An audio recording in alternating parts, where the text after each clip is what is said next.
चलिए तो हम देखने वाले हैं यूजर डिफाइंड एक्सेप्शन कि यूजर डिफाइंड एक्सेप्शन क्या होता है। डियर स्टूडेंट, हम जानते हैं कि एक्सेप्शन हमारा मेनली दो तरह का होता है।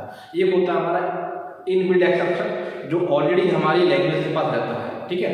दूसरा होता है कि हम खुद का एक्सेप्शन भी क्रिएट कर सकते हैं, ठीक है।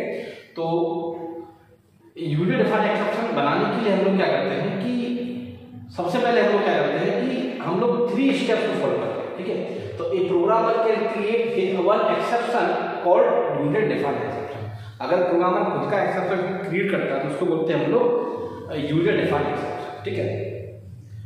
इसको बनाने के लिए मतलब यूजर डिफाइंड एक्सेप्शन के लिए हम लोग मेनली 3 स्टेप को फॉलो करते हैं। सबसे पहले हम लोग क्या करते हैं कि एक एक्सेप्शन क्लास बनाते हैं और उस क्लास को इनहेरिट करते हैं एक्सेप्शन से, मतलब एक्सेप्शन की जो बेस क्लास है उससे उसको इनहेरिट करते हैं। दूसरा हम लोग क्या करते हैं कि एक्सेप्शन रेज करते हैं। तीसरा हम लोग क्या करते हैं उसको हैंडल करते हैं, ठीक है। तो सबसे पहले देखिए यहाँ पे क्या लिखा, programmer can create one exception, उसको हम लोग क्या बोलते हैं यूजर डिफाइंड एक्सेप्शन या कस्टम एक्सेप्शन। इसको हम लोग 3 स्टेप फॉलो करते हैं। फर्स्ट स्टेप हमारा क्या है, फर्स्ट स्टेप हमारा क्या होता है क्रिएटिंग एक्सेप्शन क्लास यूजिंग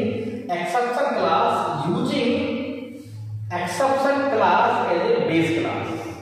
मतलब क्या है इसका मतलब क्या है, सिंपल सा मतलब ये है कि हम लोग खुद की क्लास बनाएंगे और उसको base class exception base class से उसको रिलेट करेंगे, ठीक है। जैसे इसका सिंटेक्स क्या लगा देखिए, यहाँ पे लिखा है मैंने क्लास, तो ये हो गया कीवर्ड, और माई एक्सेप्शन क्लास ने ये क्या हो गया आइडेंटिफायर। इसकी जगह पे हम लोग खुद की जो है क्लास का नाम दे रहे हैं। और ये लिखा है एक्सेप्शन क्लास होता है बेस क्लास, इसको इनहेरिट करते हैं, ये लिखा है कंपल्सरी।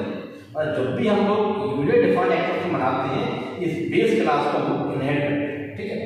तो ये क्या हमारा आइडेंटिफायर, ये क्या है हमारा बेस क्लास। और क्लास हमने लिखा है कि जहाँ तक हमने लिख दिया पास, आप पूरी क्लास भी लिख सकते हैं। दूसरा हमने क्या हम लोग क्या करते हैं रेज एक्सेप्शन, हम एक्सेप्शन को रेज करते हैं। कैसे करते हैं, हम लिखते हैं रेज कीवर्ड लिखते हैं और उसके बाद लिखते हैं हमने जो क्लास बनाई है उसका नाम, उसके बाद हम लिखते हैं मैसेज, ठीक है। और तीसरा क्या करते हैं हम एक्सेप्शन को हैंडल करते हैं। तो एक्सेप्ट कीवर्ड लिखते हैं और क्लास का नाम लिखते हैं, क्लास का नाम भी लिखते हैं और एज ए ऑब्जेक्ट भी हम लोग यहाँ पर डिफाइन कर सकते हैं। तो 3 स्टेप हो गए। सबसे पहले हम लोग क्या करते हैं एक्सेप्शन की क्लास क्रिएट करेंगे with the help of base class, मतलब बेस क्लास की हेल्प से बेस क्लास को इनहेरिट करके हम खुद की क्लास क्रिएट करते हैं। दूसरा हम लोग एक्सेप्शन रेज करते हैं, रेज कीवर्ड लिखते हैं, क्लास का नाम लिखते हैं और जो भी एक्सेप्शन है उसके रेस्पेक्ट में हम लोग मैसेज लिखते हैं। तीसरा क्या करते हैं जो भी एक्सेप्शन हमारा रेज हुआ उसको हैंडल करते हैं। एक्सेप्शन रेज ये आप कहाँ लिखेंगे, ये आएगा हमारा ट्राई ब्लॉक के अंदर, एक्सेप्शन रेज होगा ट्राई ब्लॉक के अंदर और जो हमारा एक्सेप्ट वहां पे हम लोग उसको कैसे करेंगे, ठीक है। फिर 3 स्टेप हो गए। अब 3 स्टेप जो हमने यूज किए इसको हम लोग सिंपल छोटा सा एग्जांपल हमने लिया हुआ, उस एग्जांपल से हम इसको समझते हैं। डियर स्टूडेंट, मैंने यहाँ पर क्या किया, मैंने मान लीजिए मैंने एक कंडीशन एज्यूम की है कि जैसे कि हम लोग ने देखा है कि जैसे कि हम लोग बैंक में पैसा डिपॉजिट करते हैं, तो जैसे कि मान लीजिए मेरे अकाउंट में अगर 10,000 है तो मैं पूरा का पूरा 10,000 को विड्रॉ नहीं कर सकता। जो हमारी बैंक होती है वो सिक्योरिटी के लिए कुछ मनी जो है रखती है। जैसे कि मान लीजिए मेरे अकाउंट में मैंने एज्यूम कर लिया कि मेरे अकाउंट में 10,000 है, तो उसमें से ओनली और ओनली मैं 8,000 को यूज कर सकता हूँ। 2,000 जो मनी है वो मेरा एज सिक्योरिटी जमा रहेगा बैंक में।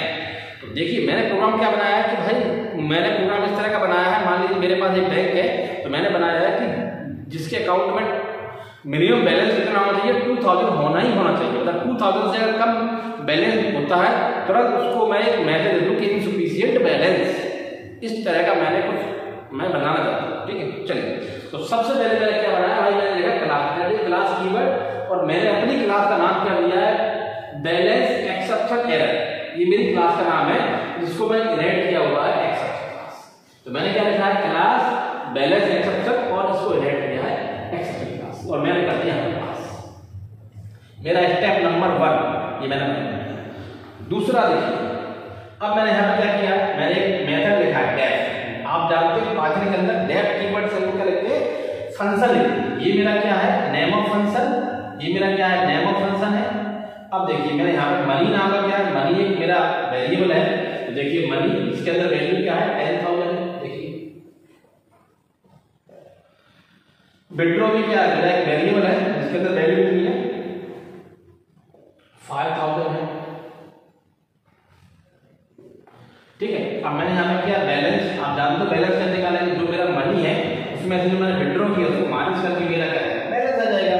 तो मान लीजिए अगर मेरा यहाँ पे 10,000 मनी है और विड्रॉ कर लिया मैंने 5,000, तो मेरा कितना होता अमाउंट, बैलेंस कितना आएगा 5,000।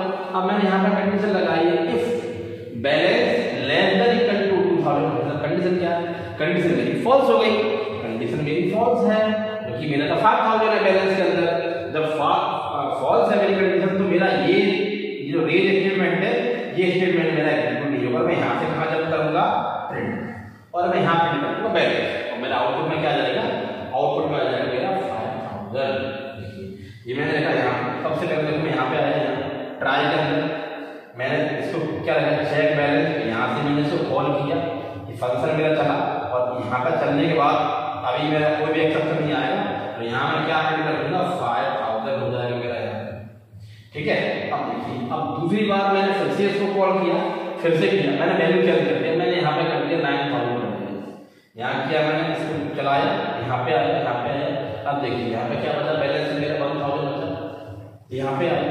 अब क्या कंडीशन मेरी ट्रू हो गई, देखिए कंडीशन मेरी क्या हो गई, कंडीशन हो गई मेरी ट्रू, कंडीशन ट्रू हो गई, तो मैं यहाँ पे आया, यहाँ पे नहीं जाऊँगा, पहले यहाँ पे आऊँगा, यहाँ पे आया और रेज हुआ स्टेटमेंट, तो रेज में क्या लिखा, रेज कीवर्ड लिखा मैंने, क्लास का नाम क्या कर दिया, balance exception error, balance exception error class का नाम, और यहाँ दिया मैंने मैसेज दिया इनसफिशिएंट बैलेंस, यहाँ पे दिया ये। उसके बाद देखिए मैंने ये हुआ, जैसे एक्सेप्शन रेज हुआ, एक्सेप्शन रेज होने के बाद कहाँ जाऊँगा, तुरंत पहुँचूंगा मैं ट्राई से, कहाँ पर जंप करूँगा मैं, सीधा एक्सेप्शन पर यहाँ पर जंप करूँगा सीधा मैं यहाँ पे, और यहाँ पे देखिए मैंने फिर से क्या लिखा, एक्सेप्ट लिखा मैंने बैलेंस कीवर्ड और क्लास का नाम, और मैंने क्या बनाया बी चाहे ऑब्जेक्ट ऑफ द क्लास। ठीक है, ये क्या है, object of balance exception class, ये क्या है ऑब्जेक्ट, और इस ऑब्जेक्ट को मैं जैसे प्रिंट करूंगा ये क्या प्रिंट करेगा, यहाँ पे जो मैसेज दिया उस मैसेज को ये प्रिंट करेगा।